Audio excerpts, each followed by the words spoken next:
The rain poured relentlessly over San Francisco, veiling its iconic skyline in a somber gray. Aria Sullivan pulled her worn jacket tighter against the cold, her grip on Lila's small hand firm as if to anchor herself in the storm. The streets glistened with rainwater, reflecting the faint glow of streetlights, a stark reminder of Aria's struggles, cold, relentless, and seemingly endless. After losing her job as a sous chef at a bustling restaurant, Aria's days blurred into an endless cycle of interviews and rejection letters. Every closed door seemed to echo louder than the last, pushing her closer to despair. The eviction notice pinned to her apartment door earlier that week had only deepened her sense of urgency. Lila, her 6-year-old daughter, was the sole reason she hadn't given up.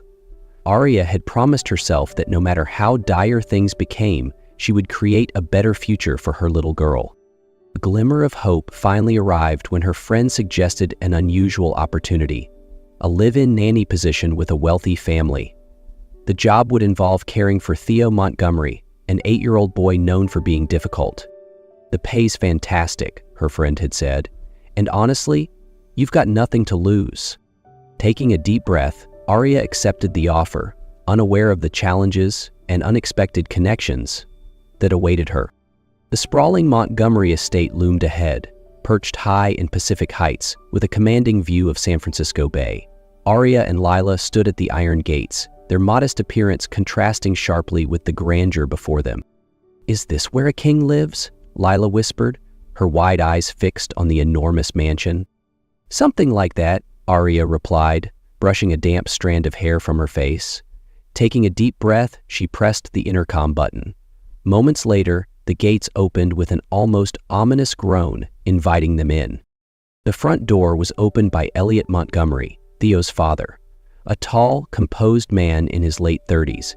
His tailored suit and precise movements reflected his life as a successful financier, yet his eyes carried the weight of exhaustion, a man grappling with the demands of his work and the loss of his wife.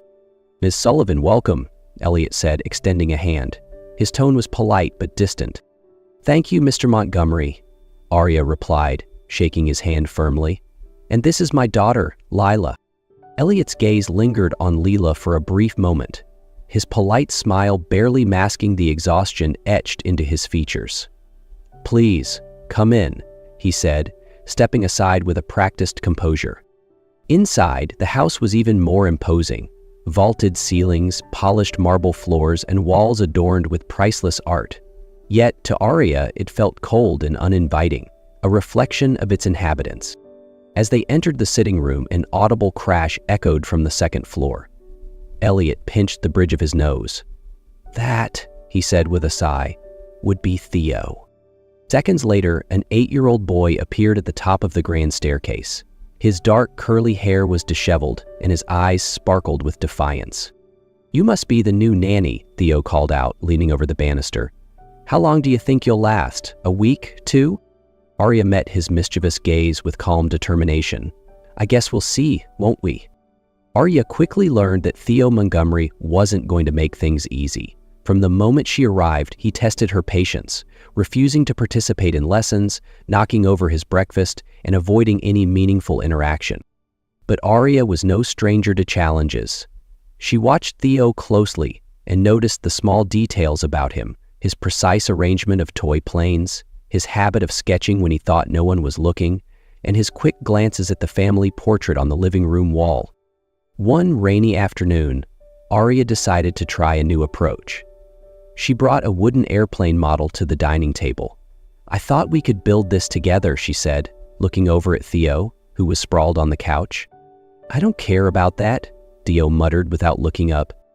"Good," Aria replied casually. "I'm probably going to mess it up anyway." That got Theo's attention. He sat up, giving her a skeptical look. "You'll probably break it." "Probably," Aria agreed with a shrug. "But maybe you can stop me." After a long pause, Theo shuffled over to the table.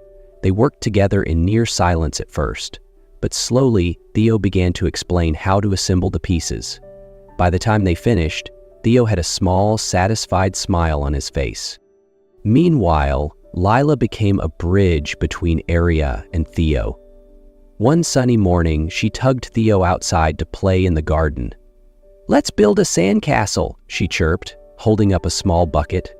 "That's for little kids," Theo grumbled. "So?" Lila grinned. "I think it'll be fun." Reluctantly, Theo joined her. Soon, the two were building an elaborate fortress, complete with towers and a moat. Lila's cheerful praise of his ideas softened Theo's usual guarded expression. That evening, Arya found Theo's notebook tucked under his desk, filled with imaginative sketches and stories. When she mentioned how talented he was, Theo snapped, "You weren't supposed to see that." Arya held up her hands. "Sorry, but you're amazing, Theo. You shouldn't hide this." Later that week, Theo hesitantly shared one of his stories, a tale about a brave boy protecting his village. Arya listened intently, her heart swelling with pride. One night, after Theo had gone to bed, Arya found Elliot sitting alone in the study, a glass of whiskey in his hand and his gaze distant. "I know that look," Arya said gently as she stepped into the room. Elliot glanced up, surprised. "What look is that?" "The look of someone who's carrying too much." Elliot exhaled deeply. "You think I don't know how much I've failed, Theo?" His voice was raw. "I'm trying, but it feels like nothing I do is enough." Arya sat down across from him. "You haven't failed him, Elliot. But I think Theo needs more than your effort. He needs your presence." Elliot's brow furrowed. "I've got so much on my plate. The company, the house. How am I supposed to balance it all?" "You start small," Arya said. "Theo doesn't need grand gestures. He needs to know you're there. Whether it's helping him with a story, playing a game, or just sitting with him. It's the little things that build trust." Elliot looked at her, his expression softening. "I don't know if I can be the father he needs. Not after losing Claire." Arya's voice was steady but kind. "Losing someone doesn't mean you stop living. Claire wouldn't want that for either of you. And Theo doesn't need you to be perfect. He just needs you to show up." Elliot nodded slowly, the weight of her words sinking in. "You're right," he said after a long pause. "I've been so focused on not making mistakes that I've forgotten what really matters." That weekend, Elliot took the first step. He joined Theo and Lila in the garden, helping them build another sandcastle. Theo seemed hesitant at first, but soon warmed up, offering his father ideas for the design. Watching them together, Arya felt a flicker of hope. Brick by brick, the walls around Theo and Elliot were beginning to come down. Just as things were beginning to settle, the harmony in the Montgomery household was disrupted by the arrival of Cassandra Montgomery, Elliot's older sister. Cassandra, an impeccably dressed and sharp-tongued woman in her mid-40s, had a way of filling every room with her commanding presence. "I'm just here to check on Theo," she announced one morning, stepping into the kitchen where Arya was preparing breakfast. Her tone suggested she had more than casual curiosity. From the start, Cassandra scrutinized Arya's every move. Her polite smile barely concealed her disapproval. "You've been here a few weeks now, haven't you?" Cassandra asked, her voice dripping with false warmth. "And how's it been? Managing Theo? He's not an easy child." Arya chose her words carefully. "Theo's been doing well. He's creative, intelligent, and incredibly resourceful. I feel lucky to work with him." Cassandra's smile tightened. "Interesting. Though I'm not sure someone with your background is prepared to handle his unique needs." Tensions escalated when Cassandra began planting doubts in Theo's mind. During her visits, she lavished him with expensive gifts and spoke in hushed tones about how she could provide him the care he deserves. "She says I could live with her," Theo told Arya one afternoon, his tone uncertain, "that she has more time for me than Dad does." Arya's heart sank. She knelt down to Theo's level. "What do you think about that?" Theo shrugged. "I don't know. She says Dad's too busy, and maybe she's right." Arya took a deep breath. "Theo, what matters is how you feel. You have every right to decide what makes you happy and safe. But I hope you also remember how much your dad loves you." The situation came to a head when Arya stumbled upon an old letter hidden in Theo's mother's desk. Written by his late mother, the letter expressed her concerns about Cassandra's overbearing nature and her attempts to control family decisions. "She means well," the letter read, "but her interference often causes more harm than good. I fear for what she might do if Elliot ever needed her help." Arya shared the letter with Elliot, who tightened his jaw. "This is exactly what she's doing now.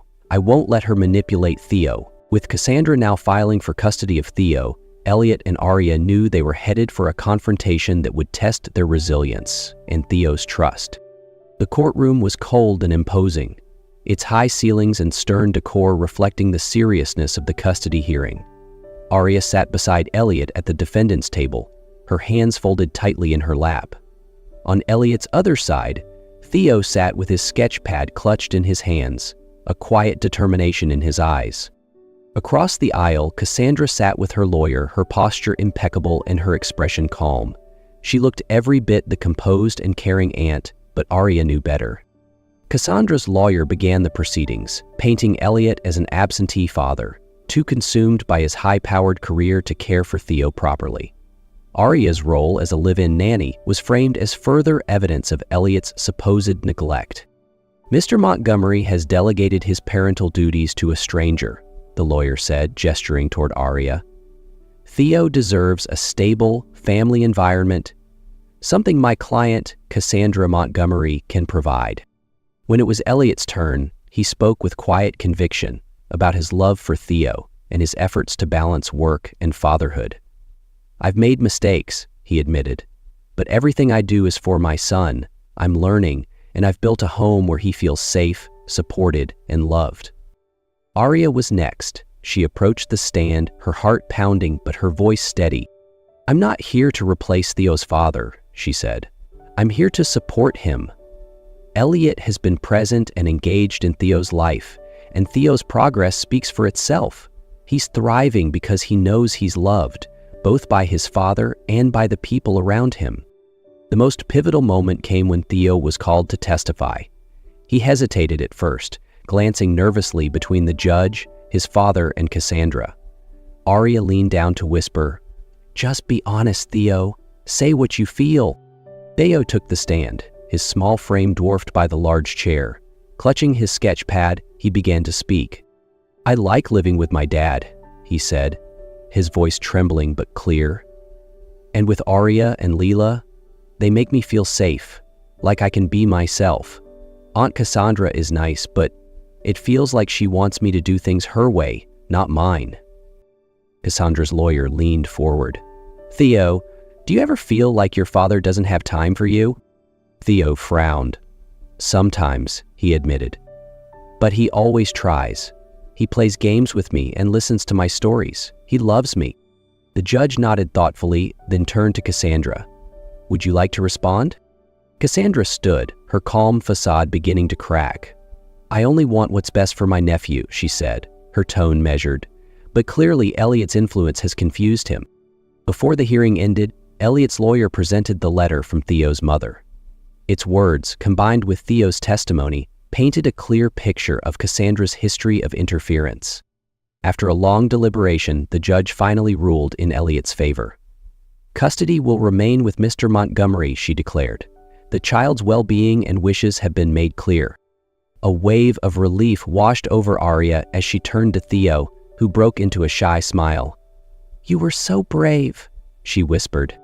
In the weeks following the court's decision, life in the Montgomery household transformed. The once quiet halls now echoed with laughter and warmth. Theo, who had spent so much of his young life guarded and uncertain, now thrived in the love and stability surrounding him. Arya took special care to nurture Theo's creative talents. One evening, she surprised him with a sketchbook embossed with his initials. "For all your amazing ideas," she said, her voice gentle. Theo beamed, hugging the book tightly. Lila, too, became an integral part of Theo's world. Their friendship blossomed as they explored the garden together, played make-believe games, and built forts out of blankets and pillows. "We're a team," Lila declared one afternoon, and Theo grinned, a rare and genuine expression of joy. Elliot, for his part, worked to rebuild his relationship with Theo. He adjusted his work schedule to be more present, dedicating time to playing board games, helping with Theo's stories, and simply being there. "I'm proud of you," he told Theo one evening after reading one of his finished stories. Theo's eyes sparkled with gratitude. The turning point came during a family outing to the beach. Under the warm sun and gentle sea breeze, Theo took Aria's hand and said quietly, "I'm glad you stayed." His words carried a weight that left Aria speechless. She crouched to his level, brushing a strand of hair from his face. "I'll always be here for you," she promised. As the stars blinked to life against the velvety night sky, the Montgomery garden glowed with soft lantern light. Elliot stood before Aria, his gaze steady and filled with emotion, ready to speak the words that had been forming in his heart for weeks. As Aria accepted his proposal, Theo and Lila clapped and cheered. From that day forward, the Montgomery household became more than just a house. It became a home, filled with love, trust, and the promise of a brighter tomorrow.